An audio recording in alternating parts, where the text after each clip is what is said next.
Would you believe na nasa Metro Manila lang tayo? May kanal, may gondola, Italian-inspired architecture, parang saglit kang nagpunta sa Venice, Italy. But this is actually the Venice Grand Canal Mall right at the heart of McKinley Hill. And today, hindi lang natin siya iikutin. I want to show you why this place became one of the most recognizable lifestyle destinations in Metro Manila and what it teaches us about real estate development. The inspiration, of course, is the famous Venice, Italy, a city known around the world for its canals, bridges, beautiful architecture, and iconic gondolas.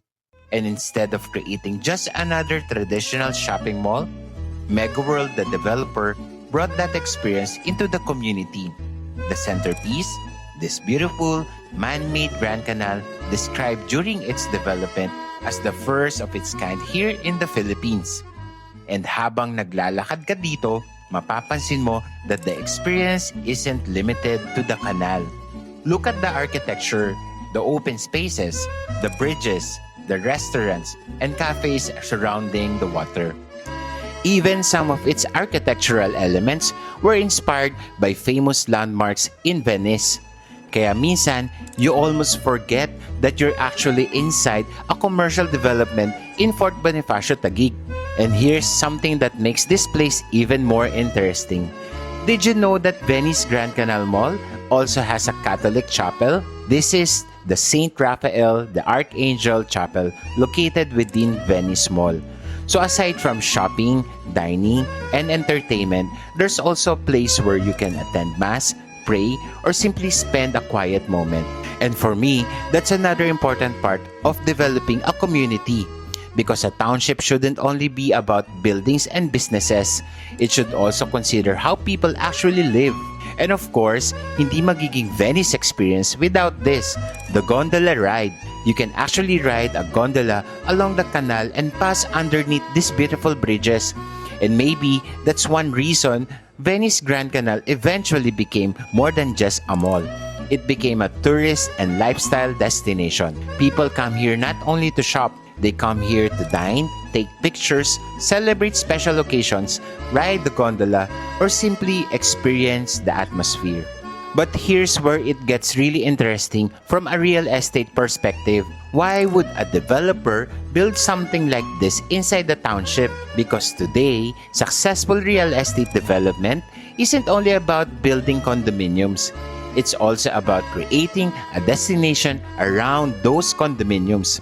Think about it. If you live here, you have the residences, offices, international schools, restaurants, cafes, shops, and lifestyle destinations within the same McKinley Hill community. And then you create something iconic like the Grand Canal that gives people another reason to visit. That's what we call placemaking. You're not simply constructing buildings, you're creating an identity for the entire location. And this is something I always tell property buyers. When you're choosing a condominium, don't look at the unit alone. Step outside the building. Look at the community. What's within walking distance? Where can you eat? Where can you shop? Where can you spend your weekends?